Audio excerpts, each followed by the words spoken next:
Hello, beautiful people. My name is Emma. And I'm MC. And we are your hosts of the gforcespodcast. So, we had the Emilia-Romagna Grand Prix this weekend. Yeah, it was fantastic. I know, surprisingly. It was a really good race. I think significantly more happened than anyone could have predicted. Yeah, I mean, like we've said in the past, these historical racetracks can be a bit tough sometimes with the cars racing. are significantly bigger than what they used to be. We didn't watch back then, as you guys know. So the tracks are narrower, and these are historical tracks. I mean, it's been around for years now.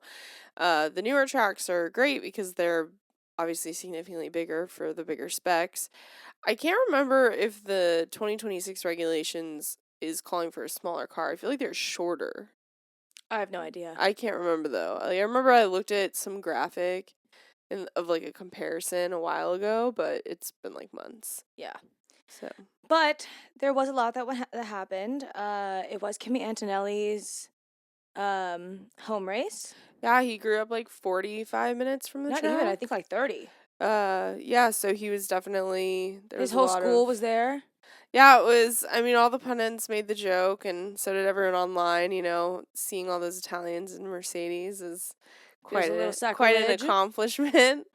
But yeah, it was his home Grand Prix. I didn't read the article, but F1.com had a piece, it looked like, about how he kind of dealt with the pressure of this weekend, and when we get to all of it, you'll see it has it's the curse of the home race. Yeah, that home race special. So it's a shame, but it is. It happens. Yeah, and then eventually he'll probably win it. Eventually. Yeah. Hopefully it won't take him like 4 years like Charles. I was gonna bring that up, but I think longer than that. It took Charles like 6. Yeah. It happens. So I think we'll just get right into it.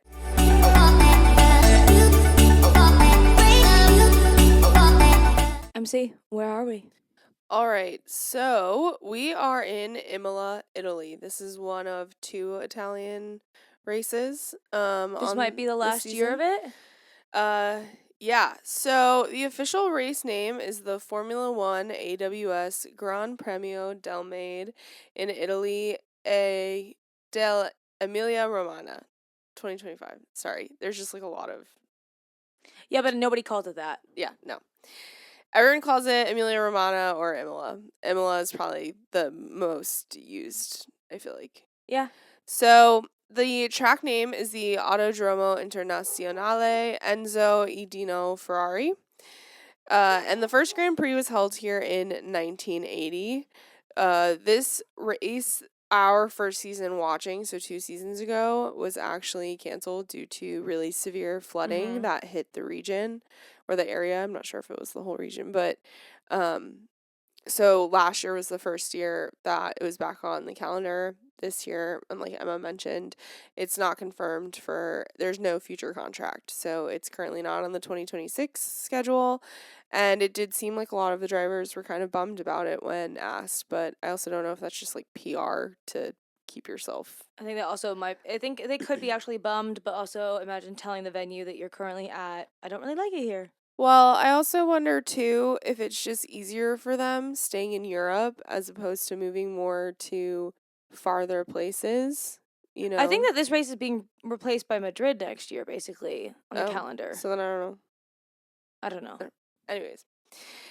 So like I just said, the first Grand Prix was held in 1980, and the circuit length at this track is 4.909 kilometers or 3.05 miles. They are doing 63 laps, and that comes out to a race distance of 309.049 kilometers or 192.03 miles. There are 19 turns at this racetrack, and the lap record was placed in 2020 by Lewis Hamilton in a Mercedes, and he did it in 1:15.484 seconds.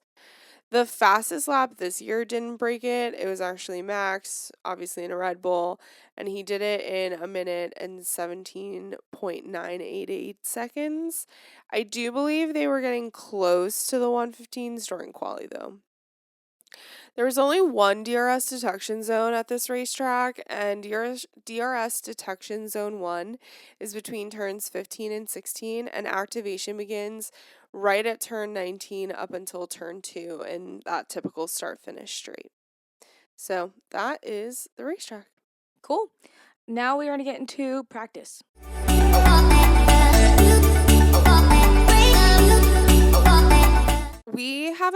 We didn't talk about it at the beginning of the podcast, but something we'll probably get into at our end thoughts is that this was Franco's first session back in a car. Yep. So have we discussed this on the podcast? I think we did last week mention, because I think by the time that we filmed the episode, the Jack Franco stuff had happened. I couldn't remember, but yeah, so this was his first session back in a car. He does have a 5-race situation thing going on. I don't know. Alpine is a mess and making very little sense. So we'll just leave that where that is.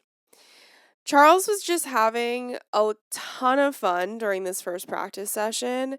He got in the way of Fernando, went into the gravel a little bit, and then reported having issues with his helmet. So just generally, I feel like kind of par for the course when it comes to Charles recently and his whole team. They just really seem to be stumbling in place, and it feels like Ferrari 2 years ago. Last year, I think Ferrari had a really great year, but then remember how it was when we first started watching? Ferrari was a shit show. Yeah, they would have like 7-second pit stops. Yeah. Oh, I forgot about that. It's just unfortunate how every day is like one of the drivers is unhappy. And it seems they to never be have both drivers happy. Yeah. So with literally 2.5 minutes left of the session, Gabriel Bortoleto went into the gravel and hit the wall, essentially ending the session early for everyone.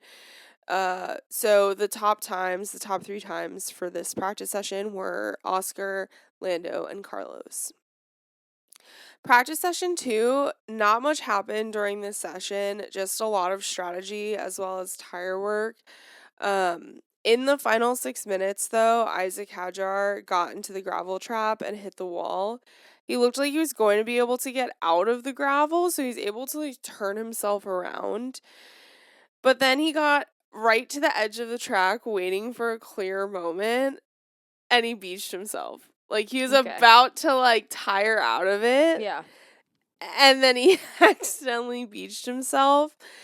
So they ended up raising red flags to remove his car because it was so close to the track. And the session resumed with like 2 minutes of runtime after that. Yeah. The top 3 times for that session was Oscar, Lando, and Pierre. Practice session 3, not a lot happened during this session. Really just a few mistakes in the gravel and then some traffic issues between drivers. So the top 3 times for practice session 3 was Lando, Oscar, and then Max. So, yeah, it was a pretty standard average practice. One thing to note also, I don't know if you've said this already, but this is the first time that we've ever had the C6 tires I hadn't said at a race weekend. So those are the softest soft tires that there could be, and I think they weren't working. Yeah, so that's what I think a lot of practice session 3 was, and mostly practice session 2 was figuring out the tire situation. I think the heat, like the sun, I think the track was a little bit hotter than they were expecting, and so I do think the softs were just crumbling. I mean, a lot of them prioritized a hard, I feel like, during the race. I could be wrong. So that just goes to show you. I mean, I would have to double check and read through everything or honestly rewatch, but I don't believe anyone put a soft on during the race. No. Yeah, so that just goes to show. Why do I feel like they would be really good in a place like Zandvoort, these softs? Like, it's just too hot, I think, I in wonder Italy. if they would do well at Vegas. Yeah, at a night track. At a night track when it gets cold because the desert is so cold. Yeah, it gets relatively cold in Vegas at night. So I'd be curious to see where they're brought back. Or even like Spa, maybe? Yeah. I have no idea. Dependent on it. But it also is really dependent on just like weather. Yeah. So. All right. We are going to get into quali.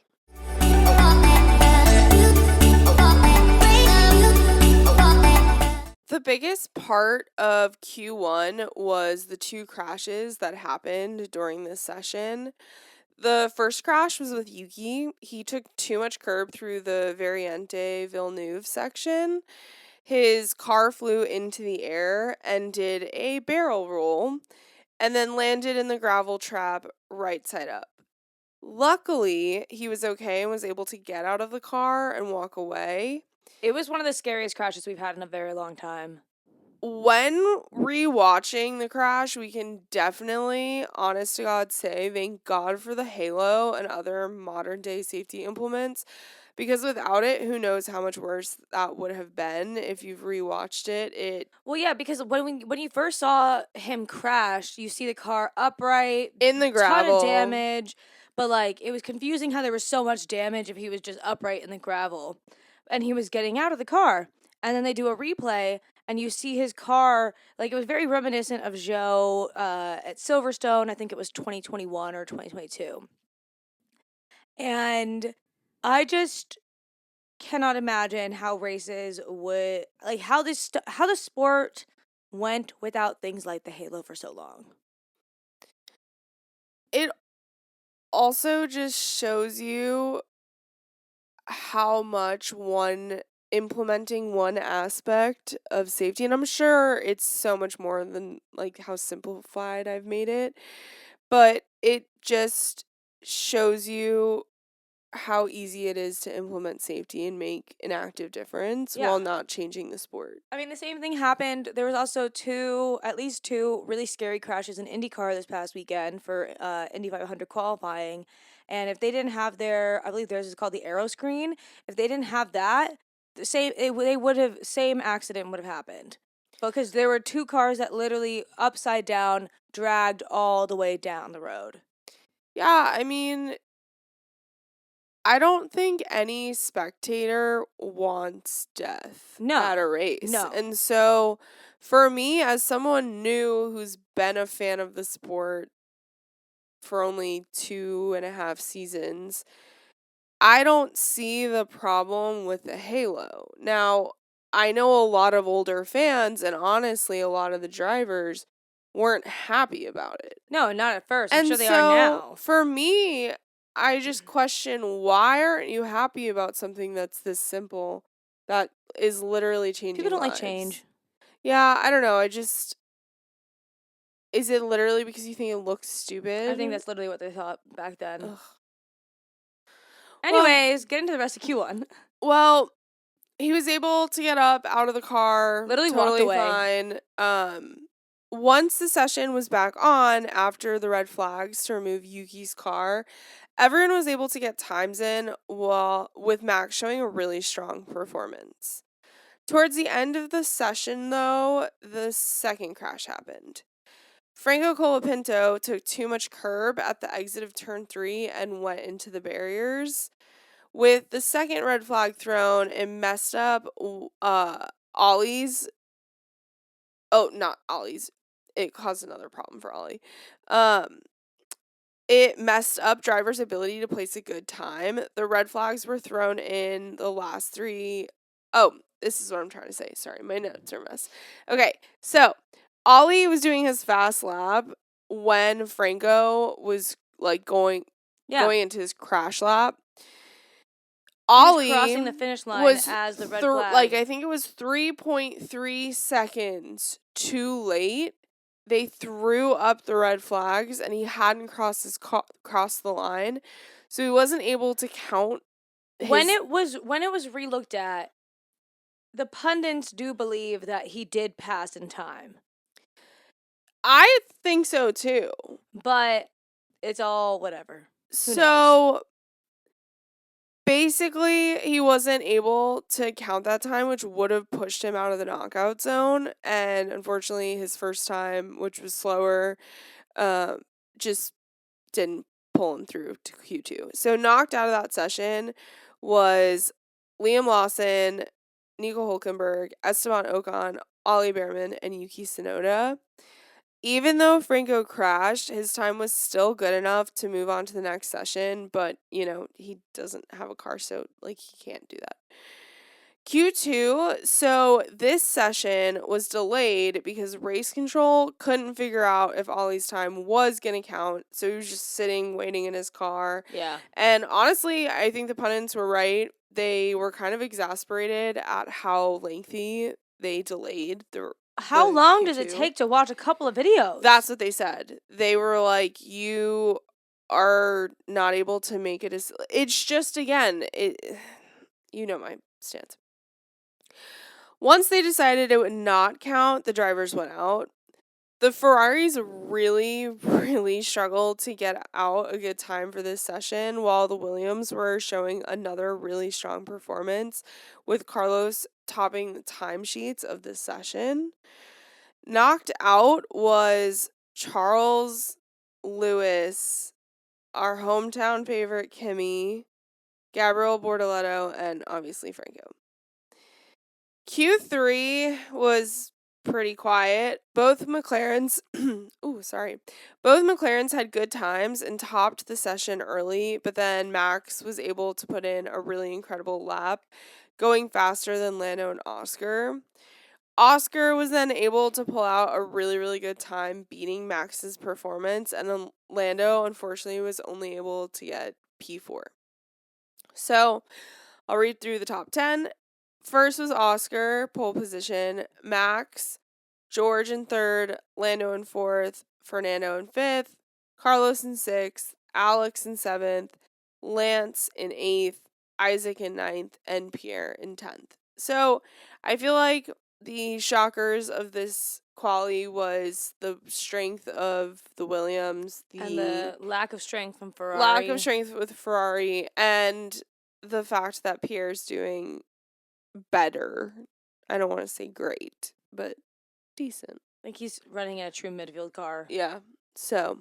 And then he has rookie teammates who, if you're running in a true midfield car and you're a rookie, you're going to be running in 16th most of the time. Yeah. So. That's what I feel like. Okay. We are going to get into the race now.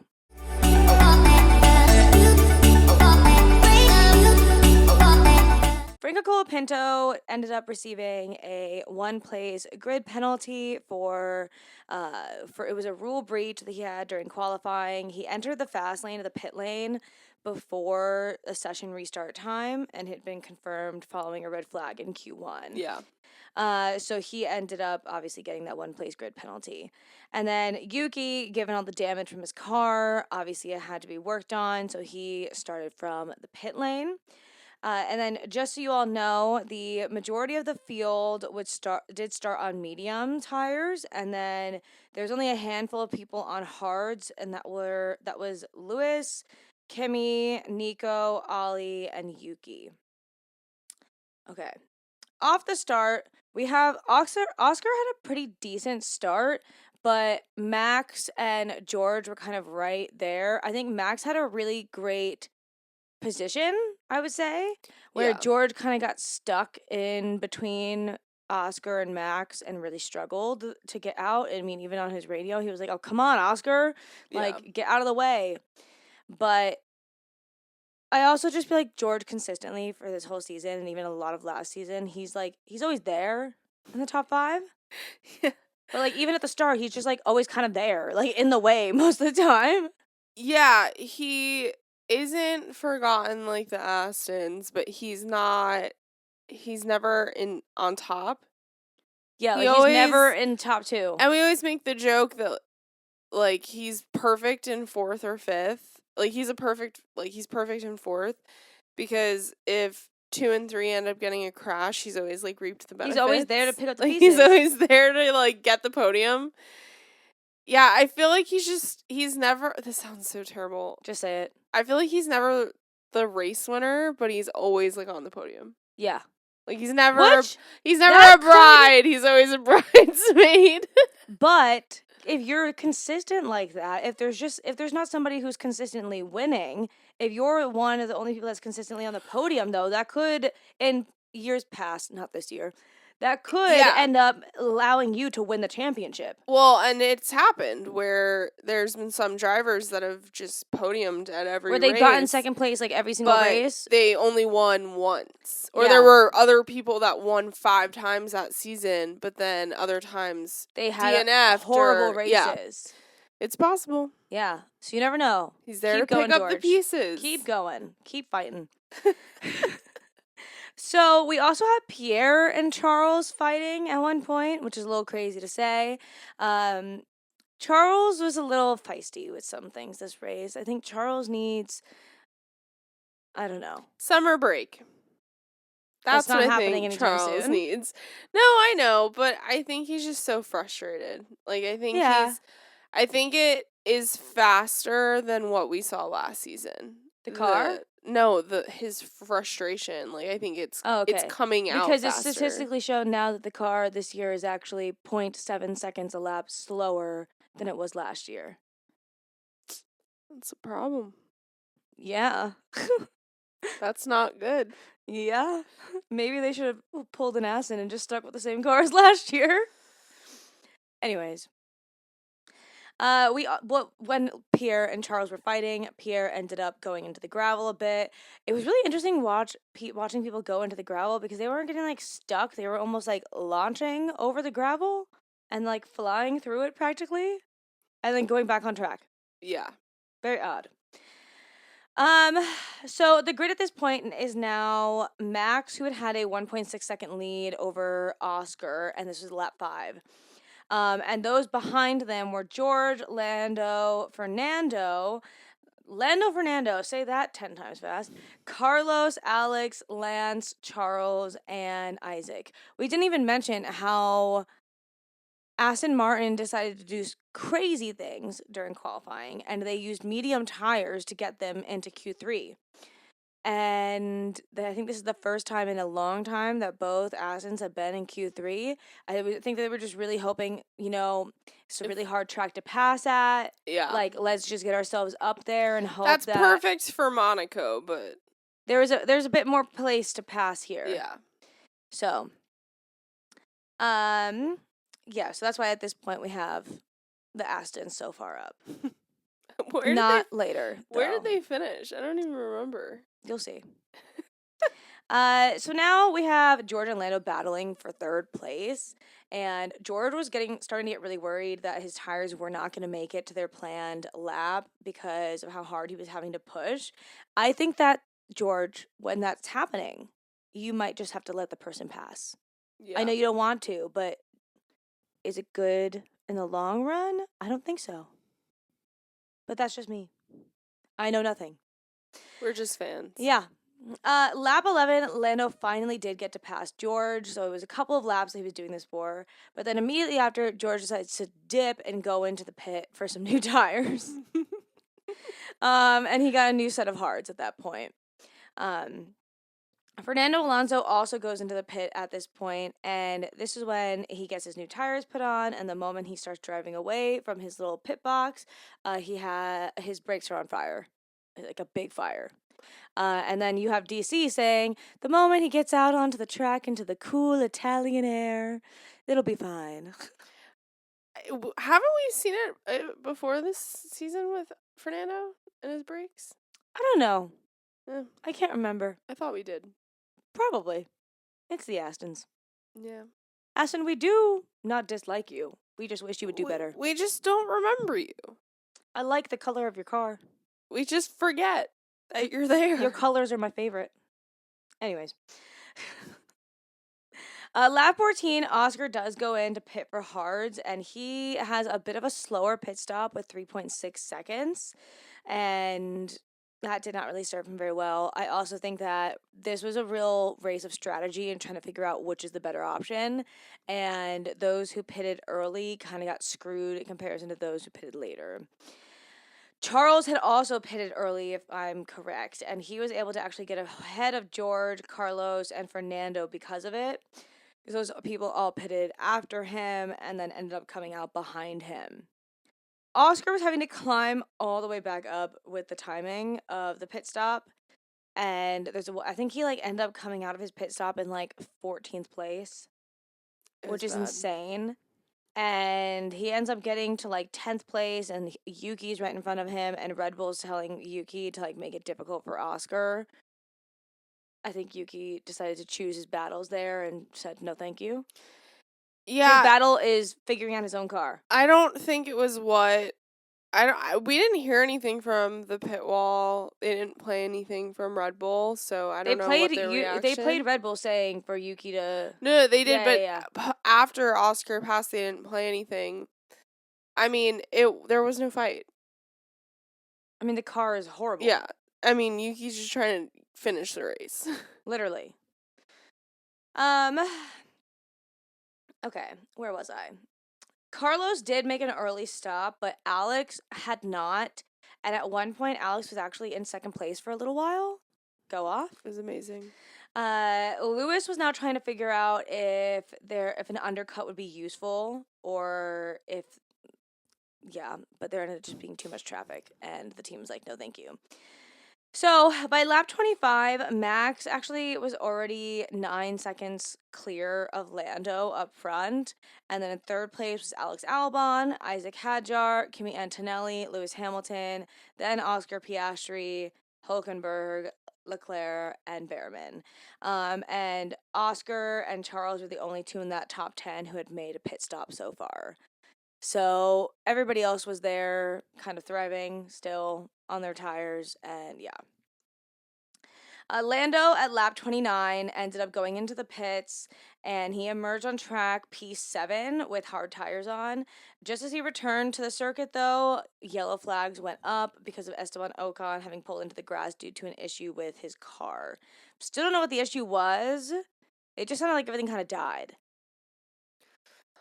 I feel like this is, again... Didn't that happen to Ollie a couple races ago where everything just died? Yeah. Yes, he was I like, lost oh my gosh, everything. It all died. Yeah. He's like, I gone. lost everything. Okay, there. Yeah, it did. I wonder if there's a power unit issue that's going on. I mean, Ferrari and them are Ferrari power units, and they're struggling. Where all the Mercedes power units are doing really well. Yeah. McLaren, Mercedes, Williams. Food for thought. Yeah. Interesting. I think Aston has a Mercedes power unit, but they're an enigma. They're not a mess in the same way Alpine is. Alpine's a mess in a scary way. Aston Martin's a mess in a silly, goofy way. What are you guys doing? Yeah. Do you care? So the VSC ended up coming out, and Max was so lucky, and he just dove right into the pits then. And we were like, oh God, is this going to screw Lando over? I was so mad. Several more ended up going in for pit stops, including Charles and Oscar, to get some new tires. And then the VSC time period came to an end by lap 33. And at that point, Max, who is now holding on to a giant lead of 19 seconds from Lando, Alex, Oscar, Isaac. I'm not going to keep going through the names. You all know them. But yeah. It feels like old times. It was so angering. It's whatever. So Carlos and Yuki now at this point ended up getting into a little mini kerfuffle. Yeah. And Carlos is like, he touched me again, like in Bahrain. I think that there are just certain drivers. This was 2 years ago with Oscar and Carlos. Fernando and Liam. Certain people just don't really gel well on the grid. They black out around each other and just see red. I think that this year that's Yuki and Carlos maybe. I mean, they just might be getting in each other's way, you know. Yeah. It's unfortunate. But then we have Lewis Hamilton. He was feeling a lot more confident in the car today. He was able to pass Kimi Antonelli for, I wrote just for P6, and then he passed Isaac Hadjar for P5, and he was just like, he was feeling fantastic, which is nice to see because I think he needed it. I think Charles needs it too. Yeah, there's optimism, right? So if he's starting to feel good, I can only be optimistic and hope that Charles is, gonna follow suit. The other thing we haven't really talked about it yet is. But can I ask you a question? Have we ever had a race weekend where ever in the time we've watched where Charles leaves being like the car felt amazing? Since we've been fans, no. Even after he won Monaco. I don't think he said anything about the car that weekend, but like, yeah, it was just it was emotional in a different way. Every other race, I feel like there's a complaint about the car in some way. I mean, maybe it's just like the anti-Red Bull, like where they're catering to Max. They're not meeting the needs of Charles. Yeah. I mean, it's what everyone fears, like, right? That Charles is going to stay at Ferrari forever and just be stuck in this. I think if Lewis wins a championship before him, Charles, you got to go. You think Lewis is going to be able to... And if I don't Ferrari know. is staying I have no idea. if they're staying on this track that they are currently driving on, I don't see that. But again, the other thing is that the aspect that we're not even remembering is the 2026 regulations. We have no idea what it's going to be like. We have no idea what it's going to look like. We have no idea what team is going to come on top. I mean, we have Williams that have been prioritizing it for years. We have Aston Martin that just got Adrian Newey. We don't know whatever the hell any of the other teams are doing. So it's going to be crazy. Yeah. So. Oscar now at this point, I wrote sadly, passed Alex Albon for P3. We just want Alex on a podium. And okay, people are making a big deal being like, you don't realize that Alex had podiums in the past? We know he's podiumed twice at Red Bull. We know that. But we just want him to podium at Williams. That's, I think, a lot of it is the fact that a lot of people, I think, got endeared to Williams, especially new fans via Drive to Survive. I mean, I think a lot of women that got into the sport admire what Claire Williams did and some of the really difficult decisions. So I do think Williams, there's a soft spot, and they've been so bad for a while now. No, and it happens. There are teams. It is a cycle, and you see that when you start to look into the history of the sport. It ebbs and flows for every single team. There are golden years, and a lot of them are lengthy and great, and Williams has had that. But to see them come in really modestly at the beginning of the season, not just hoping to be at the top of the middle of the pack, and now they're fighting with Ferraris and Mercedes. Which is awesome. And I think it's so much more than just Alex, it's Williams. But it is also Alex because he's been loyal to Williams for all these years through really difficult times. And I think having a competitive teammate, like a fire underneath him to like really feel ready to go again. Well, and that's the thing the driver we just spoke about, I think last episode, Michele, like how he was starting to become a ghost of a person. Like, you don't want drivers to lose their drive, and I think we're starting to see Alex get the momentum again. Yeah. So, that's my rant. Now at this point we see the Aston Martins dropping down. That's it. Alonso now came out with the quote of the season so far. When he then on his radio goes, I'm the unluckiest driver in the entire world. Add a few expletives in there. Yeah, nothing will top. You fed me to the lions.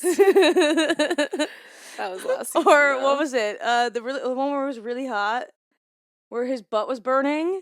I remember what you're talking about, but I don't remember what he said. I think he was like, it feels like my ass is on fire. Truly, Fernando Alonso's quotes in the car Some of my favorites. Also, if none of you guys have watched his podium, like his when he gets out of the car dance when he used to win. He's such a strange little man. I love him. He's so happy. It is so weird. But there's like compilations of them on TikTok. I know. Go watch them. They'll make you happy. So lap 46, we have Kimi Antonelli now pull over actually at turn 8 due to an issue with his Mercedes. This was like truly devastating because it was obviously it's his first home race and everybody's out there and excited for him, and it happens. I mean, it's the curse of the home race. Yeah, I think it just made it so much more bitter that the way it happened. Yeah. But yeah. I mean it's his first time, and I think he's going to have so many more opportunities. The kid's 18. You know, this is his first of probably many. So a full safety car ends up coming out. They're taking it off the calendar. He has Monza. True. Monza will never go away. Yeah, but still. Alas. So now at this point, we see a full safety car come out, and that was just because he was parked a little bit further away from an exit than Esteban had been, and so it was going to take a full tractor to get it out, and as we all know, very sensitive to tractors being on track. And so during this time, we see Max, Lando, Alex, and some others go in to make a pit stop. The top 10 now for the standing were Max, Oscar, Lando, Charles, Alex, George, Lewis, Carlos, Isaac, and Nico. The safety car goes in on lap 53, which means it was out for 7 laps. There's a lot of people who complain about it. You just want to see them race, and I understand. But also, safety first. So now at this point, we have Alex all over the back of Charles. Never thought I'd say that. And we also see Lewis really trying to pass George, which is also a little spicy. And we see Lando really trying to beat Oscar. Lando was pointing out the fact that Oscar's tires were already 18 laps old, and Lando had just gotten new tires, and it was just going to be... Oscar was not going to be able to hold him off. What I did really like is that they didn't call for team orders, which we'll talk about after. They didn't really call for team orders. They let them fight it out on their own as long as it was clean. And I saw some people mention the fact that, of course, they're not going to call team orders right now. They'll let them fight it out, I think, in these situations, as long as it does not impact the team's ability to win the Constructors' Championship. Because Lando and Oscar have not crashed. It's not like this is like Nico and Lewis where they kept crashing with each other. I think as long as they can keep it clean and battle each other, I think that's what McLaren's solution has to be.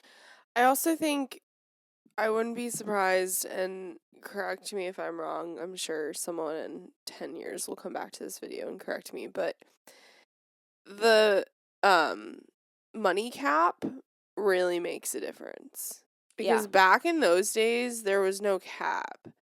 And so every time they crash, it cost Mercedes, but Mercedes could just keep dumping money, and they had money. Now, it's so different. Yeah. Drivers have... And I also think, too, I wonder, especially because Toto, since we've been fans, has been so mental health oriented, wonder if that was a big reason. Probably. And I just don't think we're ever going to have teammate situations. I think we're going to have anger and frustration, but I don't think we're going to have rivalries where they're crashing like that. No. So we see Lewis ends up passing George, and then Alex goes in to try to pass Charles on lap 60. He gets a little too close. It's tough to tell who was in front of the apex. Charles doesn't really leave any room for him for Alex at all, but to the point where Alex doesn't have anywhere to even make up, I think, to go back onto the road. We'll talk about that later in our final thoughts. But and then Alex goes into the gravel a bit, just does the skid over it, and then that actually allows Lewis to pass him as well. So now Alex is in 6th place. I was upstairs watching, MC was downstairs, and both of us literally screamed. Yeah. Yeah, Lewis ends up passing Charles, which karma, because Lewis did have fresher rubber, so it just made a bit more sense. And then now an investigation is opened up for Charles because of what happened with Alex. So Ferrari tells Charles to just give Alex the place. And Charles was very unhappy about this. He kept being like, what did I do wrong? Like, is this how racing is now? It is what it is. Alex ends up getting past him, and that was that. So the end race order was P1 Max, P2 Lando, P3 Oscar, P4 Lewis, P5 Alex, P6 Charles, P7 George, P8 Carlos, P9 Isaac, P10 Yuki, P11 Fernando, P12 Nico, P13 Pierre, P14 Liam, P15 Lance, P16 Franco, P17 Ali, P18 Gabriel Bortoletto, and then Kimmy and Esteban DNF'd. Okay, we're going to go into our final thoughts now because we've got a bit to talk about.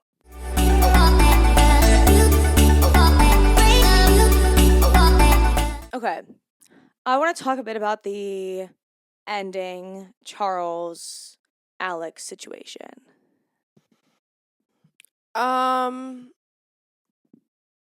It has me so angry, but I just wanted a podium, and it was so close. Yeah. My thing is, okay, I understand where Charles is coming from and the fact, like, is this not racing? Am I not allowed to, like, be, like, push them really close to the edge?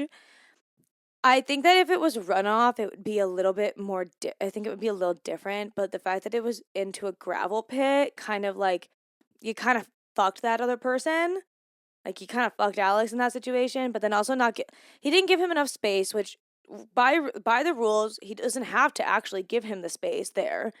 But I think it kind of trapped Alex in a way where, like, he actually couldn't even go in on the outside. Like, he couldn't correct himself to try to just stay on track. Like, the only option was to go into the gravel pit, and that's not fun.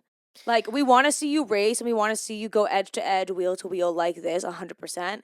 But, like, when the only thing that results in is the other car potentially DNFing in a gravel pit, that's where I have the problem. Yeah, I don't know. My argument is this is racing. It's going to happen. People want things to happen. It's going to happen. I don't know. I think it is racing, but, like, I think there's a certain level of you don't have to give the person space, but you need to give them a way to get out of this. Like, you cannot give them so little space that they're potentially going to crash. Yeah, but maybe Charles was under the impression that Alex would just bail. Like, there was no way for him to bail other than braking. I don't know. I think it's... Do I think it's the cleanest? No. Do I think it's dirty racing? No. I think that it's probably such a tense moment. I don't think it was done purposefully. No, it wasn't done purposely at all. So that's why I think I'm like, that's just racing. Like, it's going to happen. I just think that there's a different way that you have to drive. I mean, this is just from a spectator point of view, obviously. I just feel like there's a different way that you have to, like, battle and drive against people when you have the potential of a runoff versus when you have the potential of, like, a gravel trap. Yeah, I just don't know. I just don't know if they're thinking about that. Like, I don't know what goes through a driver's mind, but I don't know if they're... Like, there's probably so many things about their own performance and their own driving that they're not thinking about, oh, let me not get too close. Alex may go in the gravel. Like, I don't know. I just think that if Max had pulled a move like that, people would have been like, absolutely not. 10-second penalty. Like, people would have been freaking out. Of course they would. And the only reason why people are a bit more chill about it is because it was Charles. Well, but I think the thing is, most of the drivers would do it. Like, Max would do a move like that. Like, most of the drivers would do it. Yeah.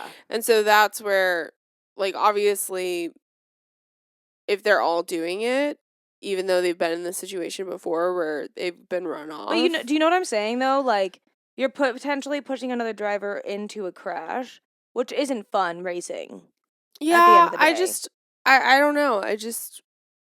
Maybe I'm not, maybe I haven't looked into it or seen what more people have said about it, but it was just racing to me. Interesting. I was frustrated and annoyed as hell, but I was just like, I think there was a way for Charles to block Alex without pushing him into the gravel. Oh, probably.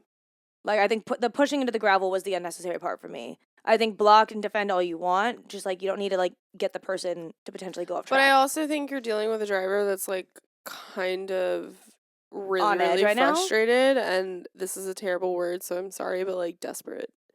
Oh, so he is. I think like there's Both like a of the little Ferraris bit. are desperate to do well. I think there's like a little bit of like manic going on, manic energy, and so I don't think it's going to be the cleanest race. I think there's this desperation to perform better. So, but I also think it's the same exact situation that you're having whenever Max is doing like 4th, 5th. He gets desperate to get into that podium. Yeah.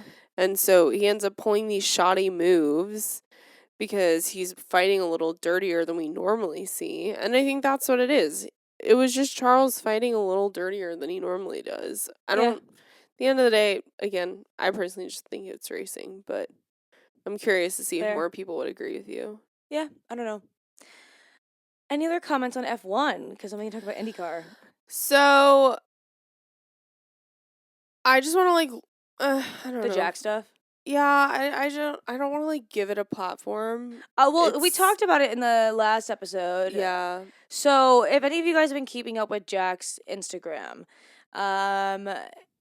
the harassment, like we've spoken about before, has continued to the point where somebody basically made a fake Instagram account posing as his dad, and then tried to make fun of Franco's crash from the weekend. And then it kind of spiraled from there, and then now his family is specifically his dad is being harassed.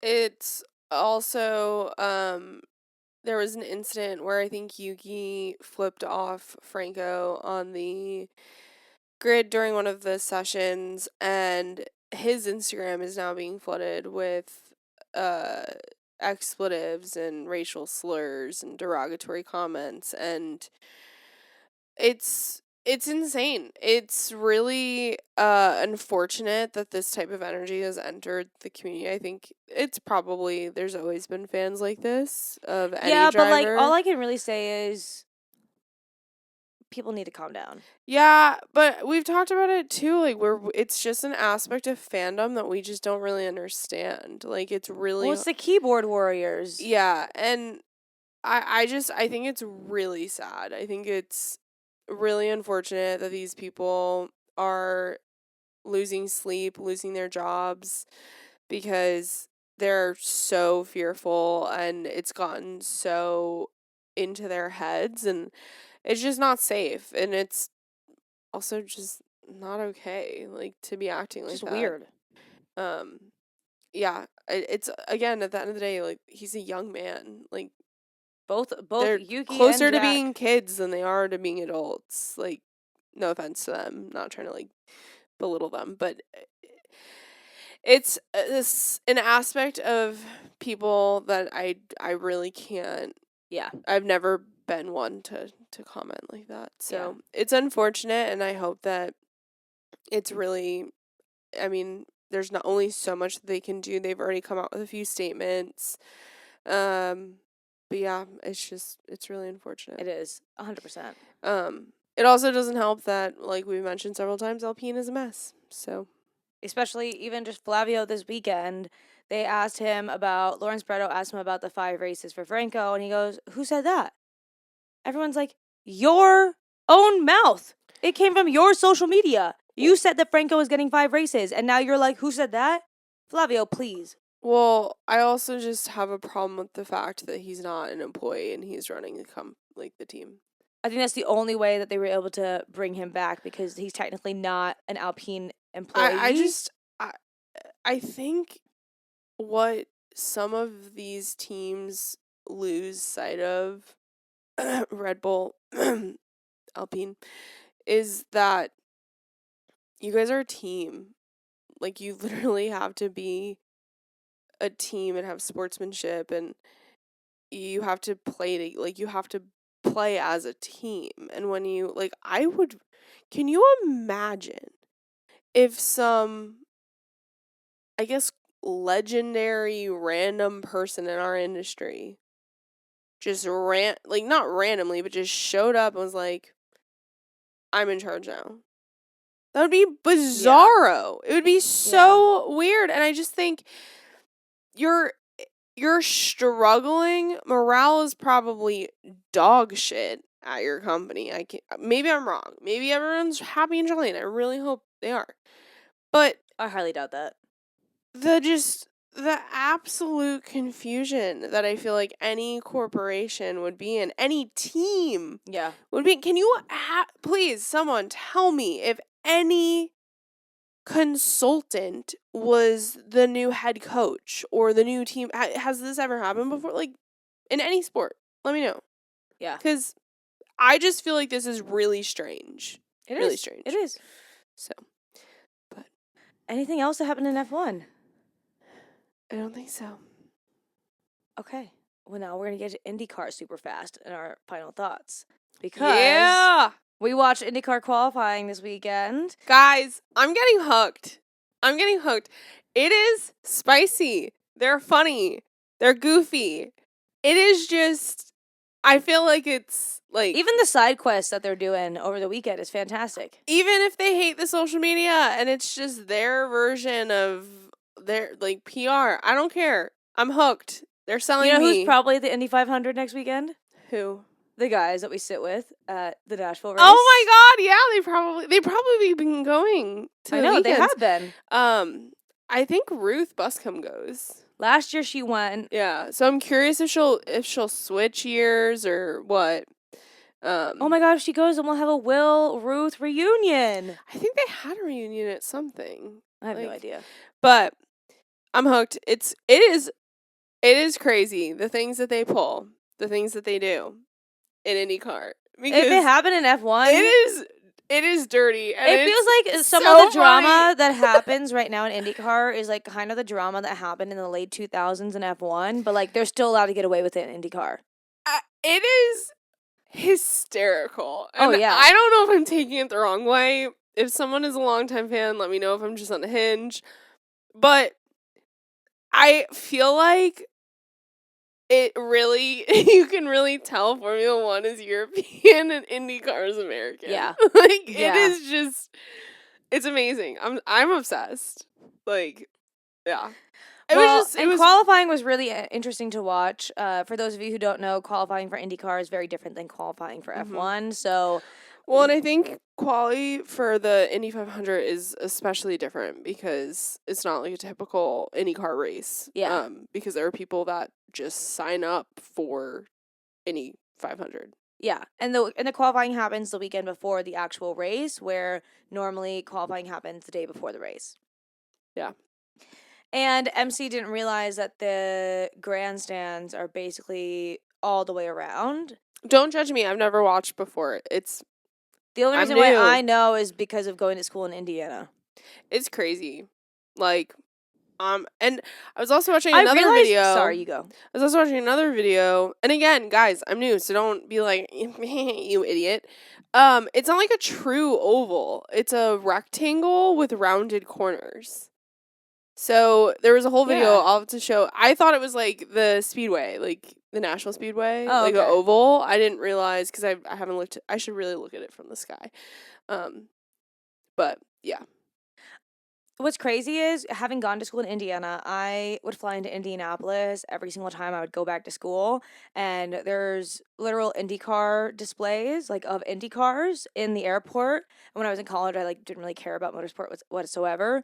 And so, like, for me, I just, like, didn't really care. I didn't understand the concept of IndyCar, because I was like, oh, it's just cars going in a circle. And I remember Mom and Dad were like, no, it's not like a regular car. Like, it's more of, like, a go-kart kind of car. Yeah. And I was like, I don't know what you mean. And now I'm like, oh, my gosh. If only. Also, just like the ease of having your place to crash at to go to the race. Like, it would have been a bit of a drive. I know. But I'm like, I mean, we're live in the We're 5 backyard. hours away from technically the Indy 500 right now. Yeah, and we're only like 30 minutes away from Nashville Speedway, so I shouldn't complain. Which is still pretty nice. Yeah, it is. But there was some drama with Pato and also the Penske drivers. It's not like not no, drama no, with no. him. You phrased that terribly. Yeah. There was so Penske had Scott McLaughlin. His was fine. It was Will Powers. No, but he got into a really bad crash during quali.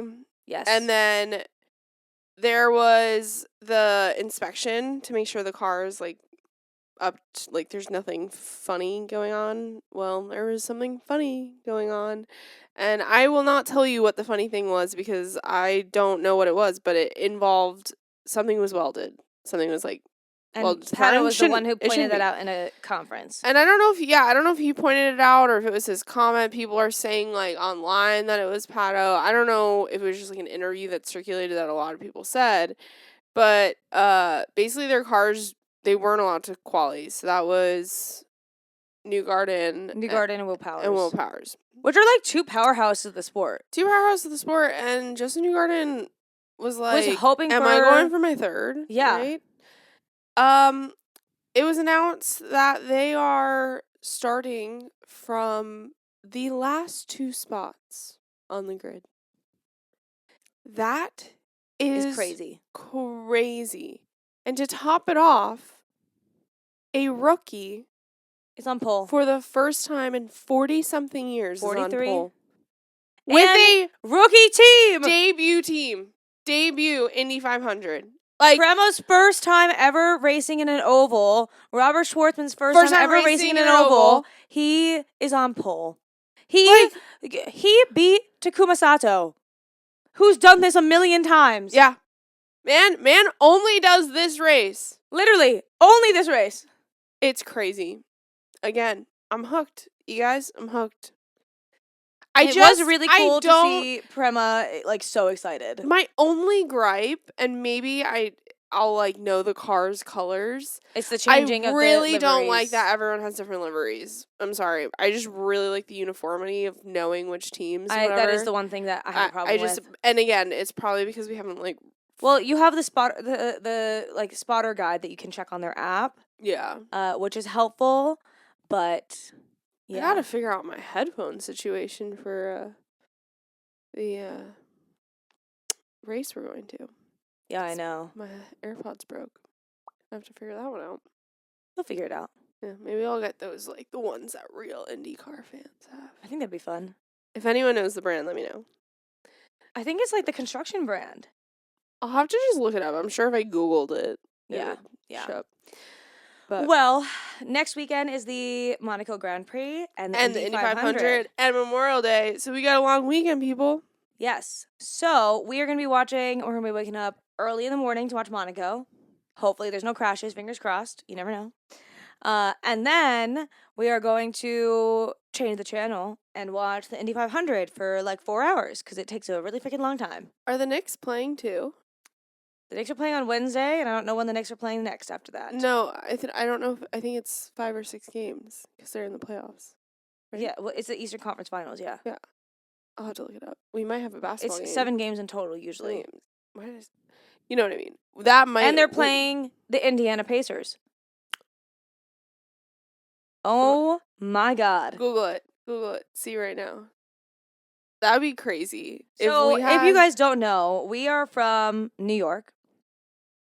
Explain. We're not born and bred. We're born in California and then moved to New York. And it's a whole thing. But we moved to New York when we were basically toddlers. And you know what I'm also realizing? Every sport team in our New York area was the same colors. You're just now realizing that? I don't know. The Islanders, the Mets, and the Knicks are all orange and our high school. Yeah. I think it was the high school aspect. Anyways, we never grew up going to games. They're kind of expensive, and we were going to the $12 nosebleeds at Citi Field for the Mets. But we have been paying for cable because we want to watch IndyCar and Fox Sports and all that it's all confusing and weird, whatever. So we have Fox Sports. And we were watching the Knicks game. It was also Subway Series. It felt like home. And our dad watches a lot of sports. Our mother hates it. She is a book reader, an avid book reader, but um, because our dad grew up watching sports, our grandfather watched sports. We joke about it all the time because now that we all live away from New York, we now all watch sports. Like, we went to college and got into like our college teams, and now obviously we are clearly into F1. If you guys couldn't catch on to that by this point in the podcast, we like the sport. And then yeah, it's just funny that it all comes to this. So game one is on Wednesday. That's at Madison Square Garden. I believe game 2 is a few days later, or 2 days later, and that is in Indiana. Where the Pacers play. I don't know what their stadium's called. And then game 3 is on Sunday in New York. We have 3 sports events. I know, we got a lot going on. Yeah, it'll be a good day. It will be, hopefully. We shall see. All right, well, please make sure to like, comment, subscribe, do all the things, and we will see y'all after a very, very filled sports weekend. Yeah. All right, bye, guys. Bye.